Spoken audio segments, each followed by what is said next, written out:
राकेश गुप्ता जी, जो कि खौड़ा मकनपुर के मंडल अध्यक्ष हैं भाजपा के। हम उनसे चंद सवाल करेंगे। राकेश जी, आपका स्वागत है।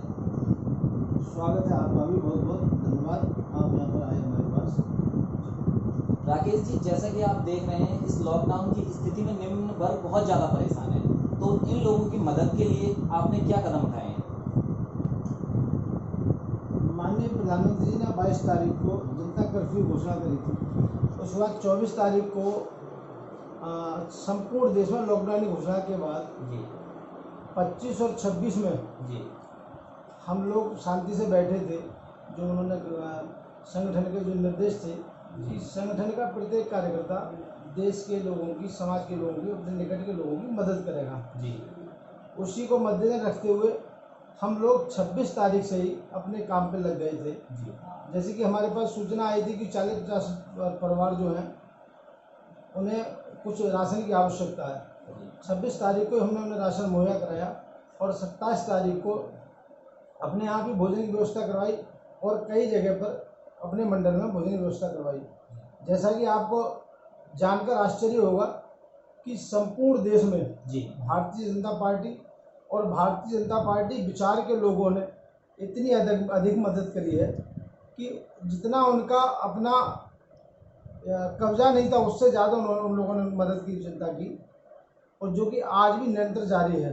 मैं अपने मंडल की आपको बताऊं तो लगभग 2 से 2,500 पैकेट भोजन के प्रतिदिन जी और लगभग 400 से 500 किट सूखे राशन की जी लगभग 40 से 45 दिन तक हम लोगों ने यहाँ वितरित किए हैं। जो कि अब 10-12 दिन से इस काम को रोक दिया गया है, लेकिन संगठन के निर्देश के अनुसार अब भी हम लोग मास्क एवं सैनिटाइजर जैसी चीज़ें अभी भी जनता में बांट रहे हैं, जैसा संगठन का निर्देश भी है, और अपने स्वेच्छा से भी हम लोग उस काम को अंजाम दे रहे हैं। मैं आपसे जानना चाहूँगा कि आपके संगठन की आगे की रणनीति क्या है? आगे संगठन के जैसे जैसे निर्देश आ रहे हैं, निर्देश के अनुसार संगठन का कार्य किया जा रहा है। और जो माननीय मोदी जी की सोच है और योगी जी की सोच है कि देश भी चलना चाहिए और देश भी बचना चाहिए। जी चलना चाहिए, चलना भी चाहिए और बचना भी चाहिए। जी उसी के मद्देनजर संगठन ने बहुत सारी योजनाएं बनाई हैं कि जनता को जो है एक तो सामाजिक दूरी, 2 गज की दूरी, जी और बाकी जो सुरक्षा के इंतजाम है उनके हिसाब से अपने व्यापार को भी चलाएं, अपने घर को भी चलाएं। इसी सोच के साथ देश को, संगठन की सोच के अनुसार देश को आगे बढ़ाने के लिए हम लोग निरंतर प्रयास करते हैं। जैसा कि आप देख रहे हैं कि अस्पतालों की लापरवाही के कारण आपकी नगरपालिका में कई जानें चली गई हैं, इस विषय में आप क्या कहना चाहते हैं? भैया, एक तो ये बताऊं आपको, ये जो देश में 70 साल से भ्रष्टाचार था जी तो हमारी व्यवस्था तो वही है। जी भले ही हमारा नेतृत्व बदला है, लेकिन अफसरशाही, नौकरशाही तो वही है, लोगों की सोच तो वही है। सोच को बदलने में बहुत समय लगता है। जी जैसे किसी ने कहा है कि अगर आपको परिवर्तन लाना है, जनता में परिवर्तन लाना, तो उसको समय चाहिए। कम 5 से 10 साल, 5 और 10 साल पर्याप्त नहीं है, उसके लिए 15 से 20 साल लग सकते हैं। जो 70 साल से मैं तो कहूँगा आज़ादी से पहले से ही लोग शिथिल हैं, और आज़ादी के बाद भी जैसा हमारा नेतृत्व रहा, जैसा हमारे नेता रहे, जैसा हमारे देश में जैसी व्यवस्था रही, उसी व्यवस्था के अंग अभी भी हम बने हुए हैं। जो अफसरशाही है, नौकरशाही है, वो तो अभी भी वही है।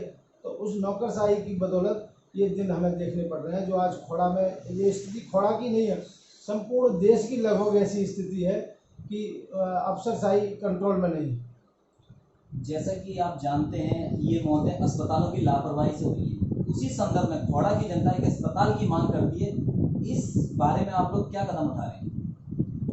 ये तो कदम हम लोग पहले उठा चुके हैं। 100 बेड का अस्पताल जी खौड़ा में माननीय अपने सांसद 100 बेड का अस्पताल पहले से ही मंजूर है, जो कि उसकी जगह भी निश्चित हो गई है। स्वीकृति की वजह से अभी तक ये रुका हुआ था। मैं समझता हूँ कि हमारे माननीय महानगर अध्यक्ष जी के माध्यम से जो पत्र माननीय मुख्यमंत्री जी को भेजा गया है, उस पत्र को संज्ञान में रखते हुए इसकी स्वीकृति हमें जल्दी प्राप्त होने वाली है, और ऐसी मैं उम्मीद करता हूँ कि वो अस्पताल जल्दी ही बन जाएगा।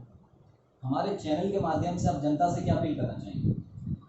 जनता से ये अपील करनी है कि अपने सुरक्षा को ध्यान में रखते हुए, जैसा अब मोदी जी के अनुसार सारा देश अनलॉक हो रहा है, तो अनलॉक को अपनी सुरक्षा हमें बहुत आवश्यक है। अस्पताल भी जरूरी है और हमें अपना स्वास्थ्य भी जरूरी है। अस्पताल ना जाकर हम अपने स्वास्थ्य को यहीं पर चिंता करें, परिवार में रह के, परिवार के साथ रह के जो जो गाइडलाइंस है, स्वास्थ्य विभाग की गाइडलाइंस है, उन गाइडलाइन को पालन करते हुए और हम अपने स्वास्थ्य की चिंता करते हुए अपने देश को, अपने समाज को और अपने परिवार को और अपने व्यापार को आगे बढ़ाएं। ऐसी मेरी आपसे अपील है सभी जनता से, सभी लोगों से।